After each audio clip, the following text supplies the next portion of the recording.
إن الحمد لله نحمده ونستعينه ونستغفره ونعوذ بالله من شرور أنفسنا ومن سيئات أعمالنا من يهده الله فلا مضل له ومن يضلل فلا هادي له وأشهد أن لا إله إلا الله وحده لا شريك له وأشهد أن محمدا عبده ورسوله أما بعد يا أيها الذين آمنوا اتقوا الله حق تقاته ولا تموتن إلا وأنتم مسلمون يا أيها الناس اتقوا ربكم الذي خلقكم من نفس واحدة وخلق منها زوجها وبث منهما رجالا كثيرا ونساء واتقوا الله الذي تساءلون به والأرحام إن الله كان عليكم رقيبا يا أيها الذين آمنوا اتقوا الله وقولوا قولا سديدا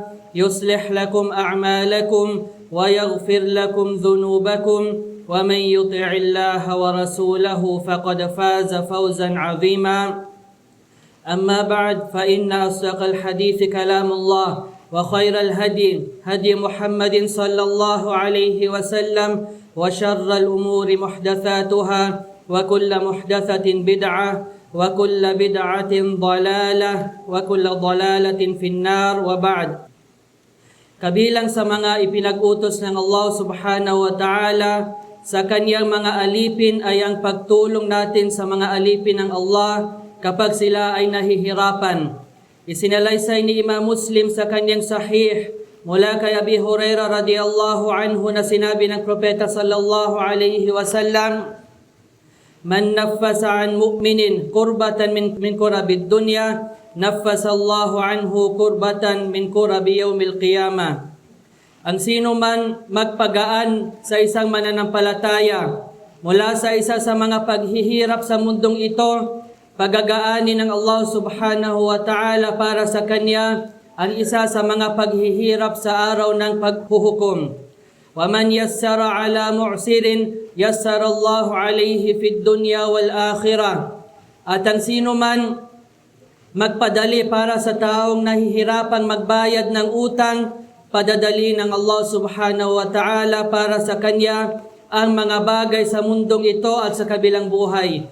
وَاللَّهُ فِي عَوْنِ الْعَبْدِ مَا كَانَ الْعَبْدُ فِي عَوْنِ أَخِيهِ. At ang Allah ay patuloy na tumutulong sa kanyang alipin habang ang alipin ay tumutulong sa kanyang kapatid. Kaya kabilang sa mga aral na makukuha natin dito ay kapag magkaroon o kapag mayroon tayong kapatid na nahihirapan, tulungan natin siya sa anumang paraan nating makakaya. At kabilang sa mga paraan ng pagtulong ay kapag ang isang tao ay may utang sa atin at nahihirapan siya magbayad, padaliin natin para sa kanya ang pagbabayad at bigyan siya ng palugit o dagdag na panahon upang makabayad, at maaari rin natin siyang patawarin at hindi na singilin ang kanyang utang, at ang paggawa nito ay mayroong napakalaking gantimpala. Isinalaysay ni Ibn Majah sa kanyang sunan at sinabi ni Sheikh Al-Albani na ito ay hasan mula kay Ibn Mas'ud radiyallahu anhu na sinabi ng Propeta sallallahu alayhi wasallam, "Ma min muslimin yuqridu musliman qardan marratain illa kana kasadaqatiha marrah." Walang Muslim na magpapautang sa kapwa niyang Muslim ng 2 beses, maliban na ito ay magiging katulad ng pagbibigay niya ito bilang sadaqah ng 1 beses. At isinalaysay ni Imam Muslim sa kanyang sahih mula kay Abi Qatada radiyallahu anhu na sinabi ng Propeta sallallahu alayhi wasallam, "Man sarrahu an yunjiyahu Allahu min kurabi yawmil qiyamah falyunaffis an mu'sirin aw yada' anhu." Ang sino mang nais na iligtas siya ng Allah mula sa mga paghihirap sa araw ng paghuhukom, bigyan niya ng palugit ang taong nahihirapang magbayad ng kanyang utang o bawasan niya ang utang ito. At isinalaysay ni Imam At-Tirmidhi sa kanyang sunan at sinabi ni Sheikh Al-Albani na ito ay sahih mula kay Abi Hurairah radiyallahu anhu na sinabi ng Propeta sallallahu alayhi wasallam, "Man anzara mu'siran aw wada'a anhu adallahu Allahu fi dhillihi yawma la dhilla illa dhilluh." Ang sino mang magbigay ng dagdag na panahon sa taong nahihirapan magbayad ng utang o bawasan ng kanyang utang, pasisilungin siya ng Allah subhanahu wa ta'ala sa kanyang lilim sa araw na wala ng ibang lilim maliban sa kanyang lilim. At isinalaysay ni Imam al-Bukhari at Imam Muslim sa kanilang mga sahih, wala ka Abi Hurairah radiyallahu anhu na sinabi ng Propeta sallallahu alaihi wasallam, kana rajulun yudayinun nas, may isang lalaki na nagpapautang sa mga tao. Fakana yaqulu li fatah, at sinabi niya sa kanyang tauhan, idza atayta mu'siran fatajawaz anhu la'alla Allah an yatajawaz anna. Kapag napuntahan mo ang isang taong nahihirapang magbayad, palampasin mo siya, huwag mo na siyang singilin, baka palampasin din tayo ng Allah azza wa jal. Qala falaqi Allah fatajawaz anhu. Kaya nung humarap siya sa Allah subhanahu wa ta'ala, pinatawad siya ng Allah subhanahu wa ta'ala.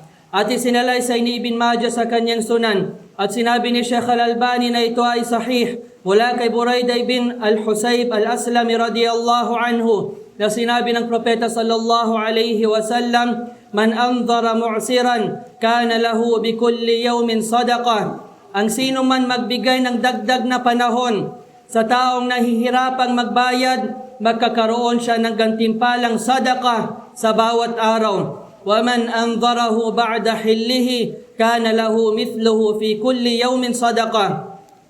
At kapag lumampas na ang takdang araw, ang takdang oras ng pagbabayad, at patuloy pa rin niya itong binibigyan ng dagdag na panahon, makakaroon siya sa bawat araw ng gantimpalang katumbas ng halagang ipinahiram niya bilang sadaqah. Kaya hindi lamang natin makakamit ang gantimpala ng pagtulong sa ating mga kapatid na nahihirapan, bakos makakaroon pa tayo ng pagkakataong makamit ang gantimpala ng sadaqah kapag naging maayos at tapat ang ating layunin. Aqulu ma tasma'un wa astaghfirullaha li wa lakum min kulli dhanb fastaghfiruhu innahu huwal ghafurur rahim. Alhamdulillah hamdan kathiran tayyiban mubarakan fihi. Wassalatu wassalamu ala rasulihi Muhammad wa ala alihi wa sahbihi ajma'in, amma ba'd. At para naman sa mga umutang sa iba, hindi ibig sabihin na dahil nang hiram tayo ng pera sa kanila ay aasahan na natin hindi na nila tayo sisingilin. Hindi rin ito nangangahulugan na maaari na nating hindi balik ang kanilang karapatan, sapagkat mayroong matinding babala laban sa mga kumukuha ng kayamanan ng mga tao at hindi ito binabayaran. Isinalaysay ni Imam al-Bukhari at Imam Muslim sa kanilang mga sahih, mula kay Abi Hurairah radiyallahu anhu, na nagsabi na sinabi ng Propeta sallallahu alayhi wasallam, man akhadha amwalan nas yuridu adaaha addallahu anhu. Ang sino man ang kumuha ng pera ng mga tao, sino man ang umutang ng pera ng mga tao at may intention siya na bayaran ito, tutulungan siya ng Allah subhanahu wa ta'ala na mabayaran ito. وَمَنْ أَخَذَ يُرِيدُ إِتْلَافَهَا أَتْلَفَهُ اللَّهُ. Ngunit ang sino man kumuha nito na may layuning hindi na ito bayaran, uutang siya pero ayaw niya ito bayaran, ipapahamak siya ng Allah subhanahu wa ta'ala. At isinalaysay ni Imam al-Bukhari at Imam Muslim sa kanilang mga sahih, mula kay Abi Hurairah radiyallahu anhu na sinabi ng Propeta sallallahu alayhi wasallam, matlul ghaniyyi dhulmun. Ang sadyang pagpapaliban ng taong may kakayahang magbayad ay pang-aapi. Ibig sabihin, kapag ang isang tao ay umutang, dumating na ang takdang oras, ang takdang panahon ng pagbabayad, at mayroon naman siyang kakayahang magbayad, ngunit sadya pa rin niya hindi ito binabayaran at ipinagpapaliban, idinidelay niya ito nang walang dahilan, ito ay isang uri ng zulm, ito ay isang uri ng pang-aapi, at walang pag-aalinlangan na ang dua ng isang taong mazlum, ng isang taong inaping ay tinatanggap ng Allah subhanahu wa ta'ala. At isinalaysay ni Imam at-Tirmidhi at Ibn Majah sa kanilang mga sunan. At sinabi ni Sheikh Al-Albani rahimahullah ta'ala na ito ay sahih, mula kay Abi Hurairah radiyallahu anhu na sinabi ng Propeta sallallahu alayhi wasallam, nafsul mu'mini mu'allaqah bidaynihi hatta yuqda anhu. ang kaluluwa ng isang mananampalataya ay nananatiling nakatali dahil sa kanyang utang hanggang sa mabayaran ito para sa kanya. At isinalay sa Imam Muslim sa kanyang sahih mula kay Abdullah ibn Amr radiyallahu anhu na sinabi ng propeta sallallahu alaihi wasallam, yughfaru lish-shahid kullu dhanbin illa ad-dain. Pinatatawad para sa isang martir, ang isang tao na namatay sa landas ng Allah, ang bawat kasalanan maliban sa utang. At isinalay sa Ibn Majah sa kanyang sunan at sinabi ni Sheikh Al-Albani na ito ay sahih mula kay Abdullah ibn Umar radiyallahu anhu na sinabi ng propeta sallallahu alaihi wasallam, man mata wa alayhi dinarun aw dirham qudiya min hasanatihi laysa thamma dinarun wala dirham.